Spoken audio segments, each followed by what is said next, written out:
Hi everyone, welcome back to the channel. In today's video, I would like to walk you through the essential tools that I use every day, not just to survive, but also to thrive and to succeed in one of the most high pressure industry in the world, which is the investment banking. And if you're new here, I'm business analyst, I'm working in investment banking, and I'm also MBA and CQF qualified. So let's look at the productivity and organizational tools. So first, let's look at the Microsoft Outlook and calendar, because our Outlook is the primary command center. This is the place where I schedule all my meetings, from the project stand-up to the regular review with the stakeholders. I rely heavily on the calendar to manage my time because of some of the days they can be packed with the back-to-back calls. Some of the pro tips I would use color coding. Let's say some internal meeting, I will highlight them in the blue. Some important and urgent stakeholders meeting, I will highlight them in red, and maybe yellow it will be on the work focus blocks. And this is really helpful for me to understand where my attention should be. In a lot of investment banking, as far as I know, Microsoft Teams is one of the most important and essential tools for the collaborations. So I will use usually for the quick discussion with my team member, with developing team or other stakeholders. Also, it can be utilized as the screen share, for example, walking through some analysis, documentation or some specs. And also Microsoft Teams has a team channel, which is also very beneficial. Another important piece of the software that I'm using daily basis is the OneNote.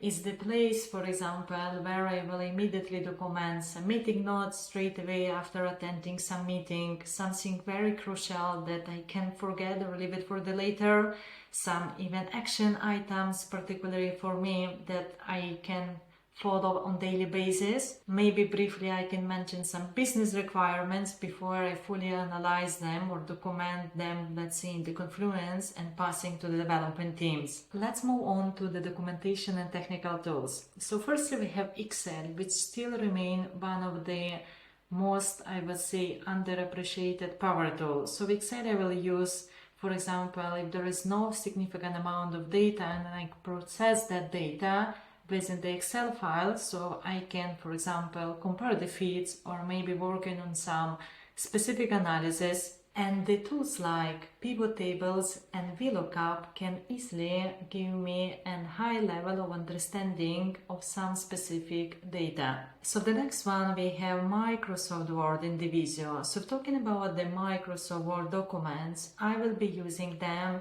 let's say, when I have to translate some of the business requirements into the functional, where I'm explaining how they have to be implemented and developed for the development team. So then if you have to understand some system flow and architecture design, so one of the most common tools that you will use is the Visio, which can give you and help you to build the right understanding of the existing situation or architecture design, let's say. Because by creating a clean diagrams, you will be able to explain complex workflows to non-technical stakeholders. Also, a lot of us as the business analysts who work in the banking industry will use Confluence, which we will talk later. But what I want to mention here, that Confluence also includes some of the tools that you can utilize to build the diagram, the same as the Visio, which in some cases even better, because on Confluence you can easily share the link to your stakeholders or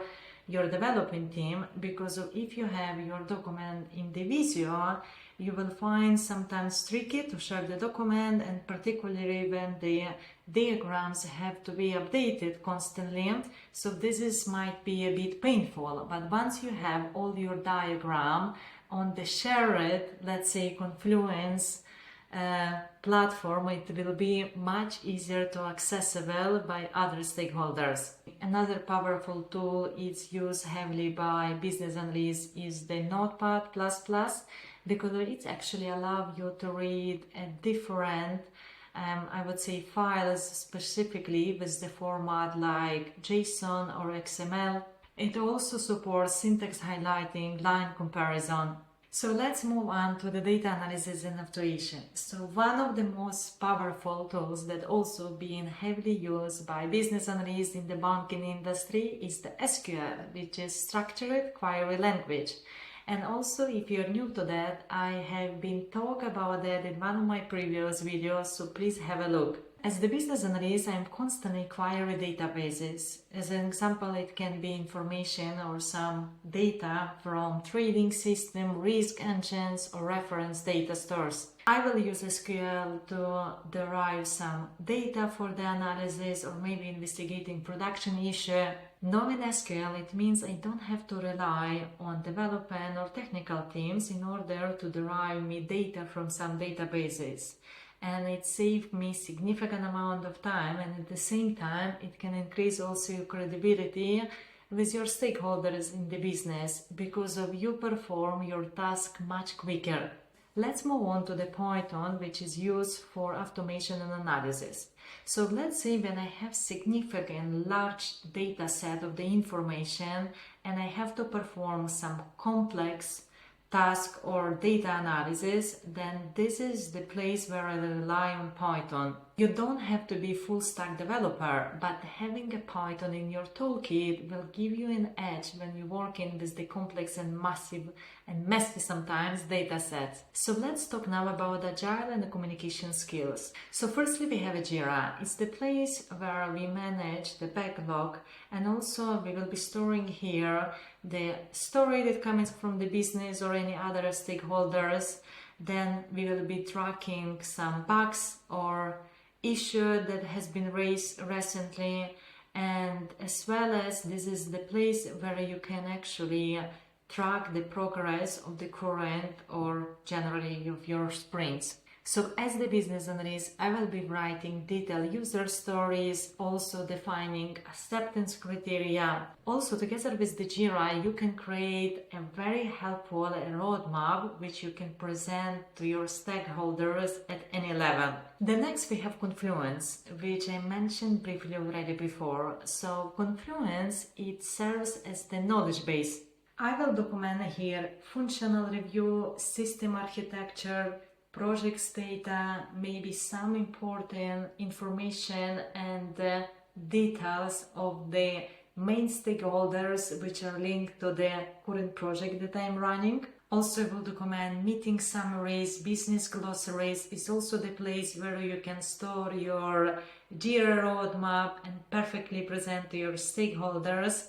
And the next, actually, it can serve, as I mentioned already, you can create the perfect flow or the diagram or the existing architecture workflows. So we just went through the essential tools which I use daily as the business analyst in investment banking, and all of those help me to stay organized, analyze data, to make tasks, and most importantly perform and deliver under the high pressure.